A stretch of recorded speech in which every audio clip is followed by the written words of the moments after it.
Bonjour à tous mes chers amis, aujourd'hui on a la 4e leçon avec vous et moi je suis très contente d'être avec vous aujourd'hui.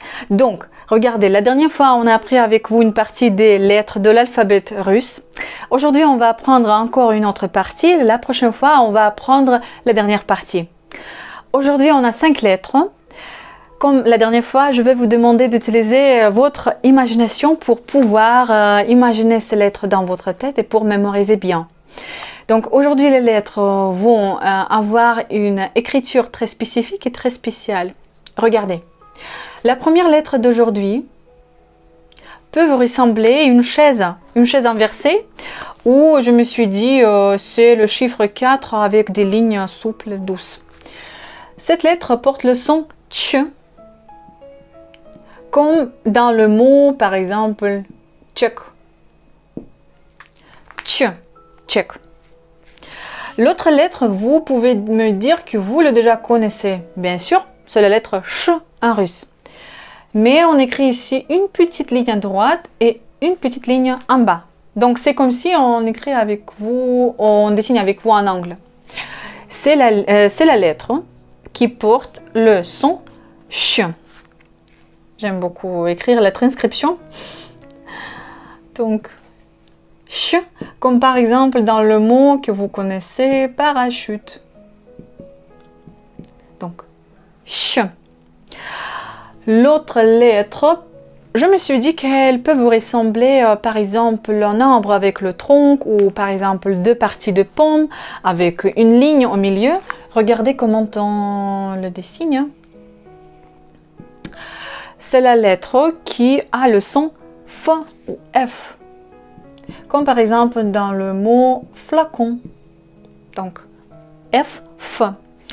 L'autre lettre peut vous ressembler à la lettre qui existe en français, mais qui a le son H. Je sais bien qu'en français, vous n'avez pas ce son. Je sais que par exemple, on peut avoir ce son dans les langues comme par exemple la langue anglaise, quand on prononce le mot he, ce que signifie lui, ou par exemple quand on dit Halloween, et en français c'est Halloween, ou par exemple dans la langue espagnole, Julio, le prénom. Comment vous pouvez le prononcer si vous ne le prononcez pas en français? Regardez. Oubliez de dents, oubliez de votre tongue. Donc laissez les dents être tranquilles, le tongue il doit se reposer. Juste pensez de votre gorge et pensez comment l'air passe de votre gorge et sort de votre bouche. Donc imaginez comme si vous êtes malade, vous avez mal à la gorge et vous devez prononcer ce son comme h, h, h. Donc vous devez sentir cette lettre, sentir ce son comme si vous le sentez avec votre gorge, comme si vraiment l'air passe de votre gorge et sort de votre bouche. Donc c'est h, h, h, h. Comme si vous dites ha, ha, ha.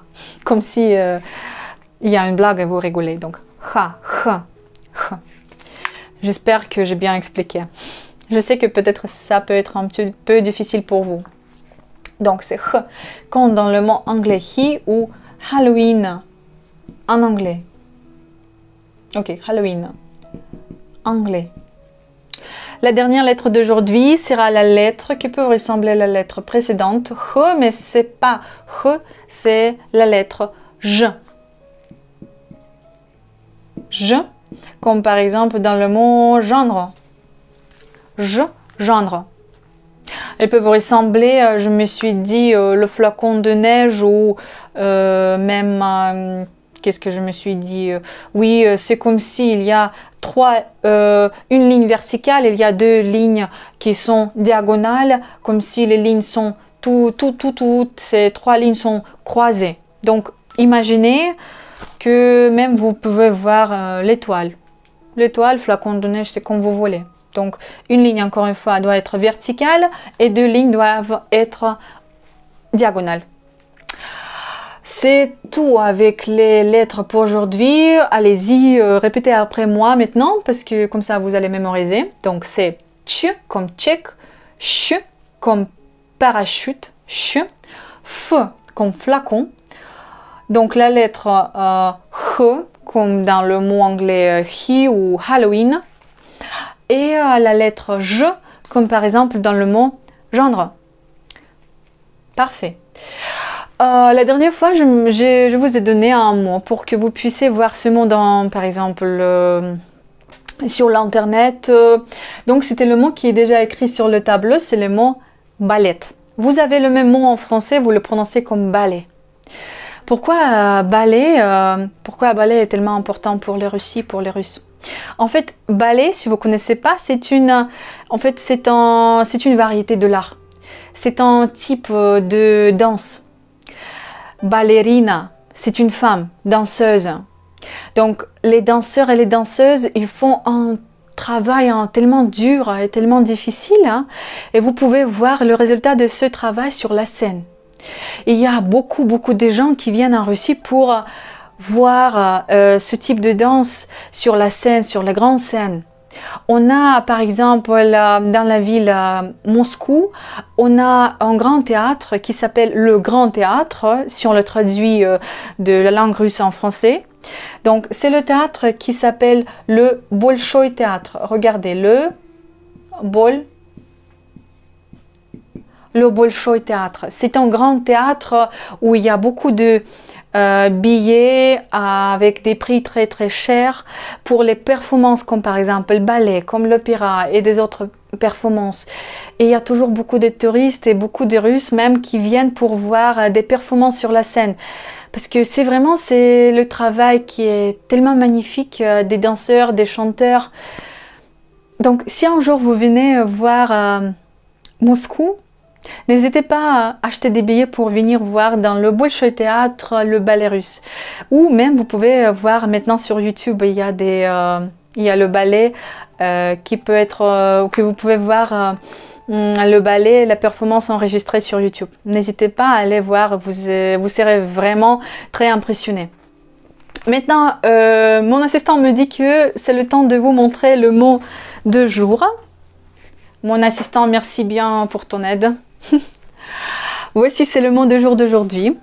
Comme d'habitude, je vous dis pas comment il faut prononcer ce mot parce qu'essayez de deviner, essayez de voir dans le vocabulaire.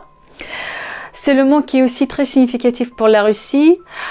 Donc, si vous le déjà connaissez, bien sûr, je suis sûre à 100% que vous le connaissez. Essayez d'écrire la signification de ce mot dans les commentaires. Ça sera très bien et on va voir avec vous le sens de ce mot la prochaine fois.